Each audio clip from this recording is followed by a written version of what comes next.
बात बताऊंगी। आज मेरे पास मौका मिला है। मोस्टली मेरे को बोला जाता है कि भाई आप बोलते नहीं हो, आप कभी ऑडियो जारी नहीं करते, आप कभी वीडियो में अपनी जो एक डिफेंड करना होता है खुद को वो नहीं करते। तो सबसे पहले मैं बता देती हूँ कि भाई मेरी मंशा कभी भी नहीं होती कि किसी अपने बचाव के लिए सामने वाले को यूटिलाइज करें, ठीक है। ये मेरी मंशा भी कभी रही नहीं, शायद इसलिए मैं समझ भी नहीं पाई।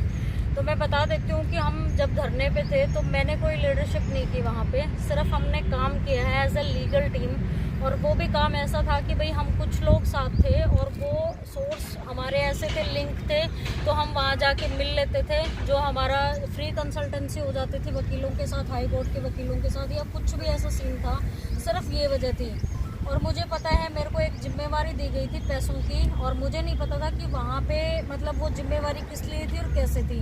मैं अपने काम में बिजी थी वहाँ पे, मुझे ये नहीं पता था कि भाई किसकी मंशा क्या है।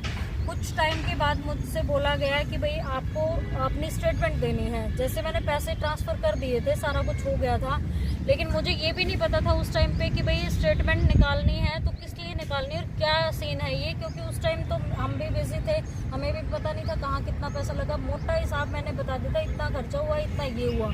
लेकिन फिर भी हमारे कुछ साथी ऐसे थे जिनको चाहिए थी स्टेटमेंट, तो वो मैंने निकाल के दे दी, उनसे बात हो गई है मेरी। फिर भी अगर आपको किसी को ये लगता हो कि भाई मैंने वो चीज़ें मतलब धरने का हिसाब चाहिए या कुछ भी, उन साथियों से बात करें आप। मैंने उनको बता दिया है सारा, और मैं अपने पर्सनल कामों में बिजी थी।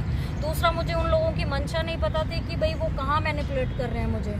सीधी सी बात ये है कि भाई मुझे बाद में समझ मतलब वही लोग आप पे इल्जाम लगा रहे हैं जो आपको वहाँ पे मैनिपुलेट कर रही थी। बिल्कुल सर, ये चीज तो है ही। अब एक बात बताओ, हाथों से लगा के और पैरों से बुझाने वाली बात हो रही थी ना, कि भाई दो लोग कह रहे हैं कि भाई हिसाब चाहिए, दो लोग कह रहे हैं कि मेरे को कह रहे हैं कि क्या बात होगी, दे दो फिर, और दो लोग कह रहे हैं कि भाई हमारा आपस का काम है, देने की जरूरत नहीं है। तो मैं समझ नहीं, ये भी तो मैं अपने दोस्तों से कहना चाहूंगा भाई कि पर्सनली हिसाब नहीं दिया जाता किसी को। आप लोग है ना, हिसाब लेना है तो ग्रुप में लीजिए। और वो एक बार मेरे हिसाब से मैडम दे चुकी हैं, बार बार हिसाब के बारे में ना टोका जाए। अंकित सर, मैं एक बात बोलना चाहूंगी, जहाँ पे भी मेरा नाम लेके मैनिपुलेट किया जा रहा है मुझे, मैं पहली बात सबको बता देती हूँ कि मैं किसी ग्रुप में नहीं हूँ, किसी ग्रुप की एडमिन नहीं हूँ आज तक।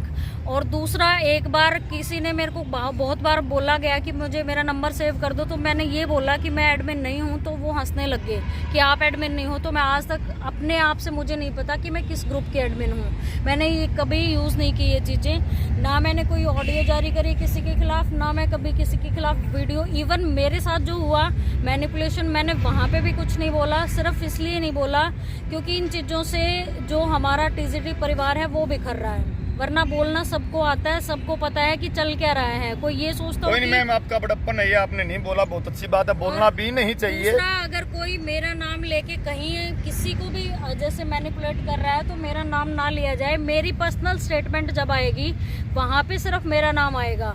अदरवाइज कोई ये सोच रहा है कि ऋतु एंड टीम, तो मेरी टीम ये टीजीटी परिवार है और हमेशा से यही मंशा थी मेरी और हमेशा यही रहेगी। कोई ऐसी टीम नहीं है जिसके का मेरा कोई ग्रुप हो या उससे मैं पर्सनली डिस्कशन होता हो। सबके साथ मेरा डिस्कशन होता है, चाहे वो हमारी पुरानी टीम में से यादव जी हैं, रामफल जी हैं, रावत सर हैं, अंकित जी हैं, वतन जी हैं, रोहित सर हैं, सबसे मेरी बात होती है। और ना मैंने कभी किसी को क्रिटिसाइज इसलिए नहीं किया। कल आज मुझे यहाँ क्यों आना पड़ा, क्योंकि कल हमारी कुछ बात हो गई जैसे लाइव पे। उसके बाद क्या हुआ कि इनके मन में कुछ शंका है मुझे लेके, और मुझे पता चला कि नहीं, वो शंकाएं मैम आज दूर हो गई हैं, वीडियो लंबी हो जाएगी। मुझे मैनिपुलेट किया गया। सभी दोस्तों से ये रिक्वेस्ट है कि आपके सवाल ना आप कमेंट में डाल दीजिए वीडियो के, हम दोबारा इकट्ठे हो जाएंगे। हम आपके दोबारा जैसे आज सवालों के जवाब लिए, आगे भी आपके सवालों के जवाब ऐसे लिए जाएंगे।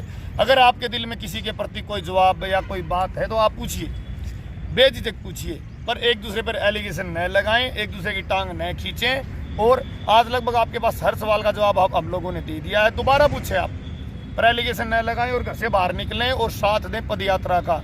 यही टीजीटी रिजल्ट की तरफ आपको लेके जाएगी। उसके बाद लास्ट में कुछ कहना चाहें प्रधान जी और मैडम जी?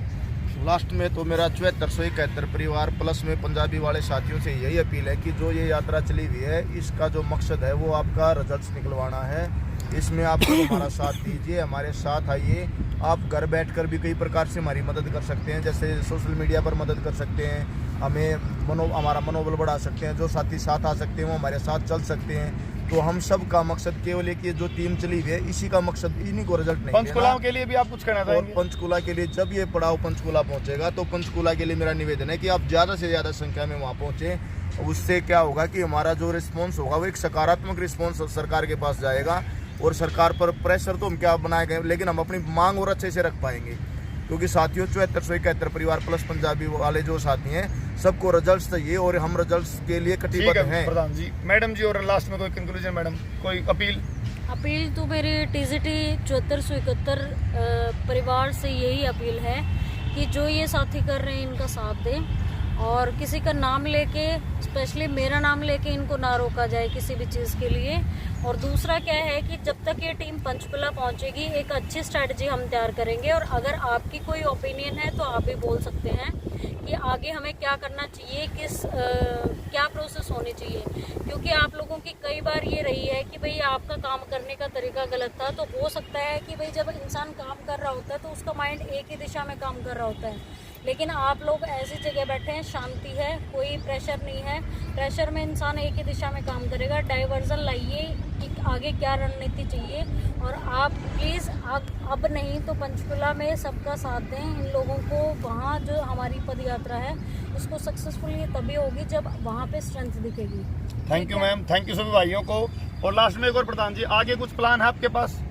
आगे का प्लान हमारा जो है ना वो सारा का सारा डिस्क्लोज किया जाएगा पंचकुला में। ठीक है सर। हम पंचकुला में सारा प्लान डिस्क्लोज करेंगे। आप आओ, पंचकुला पहुंचो और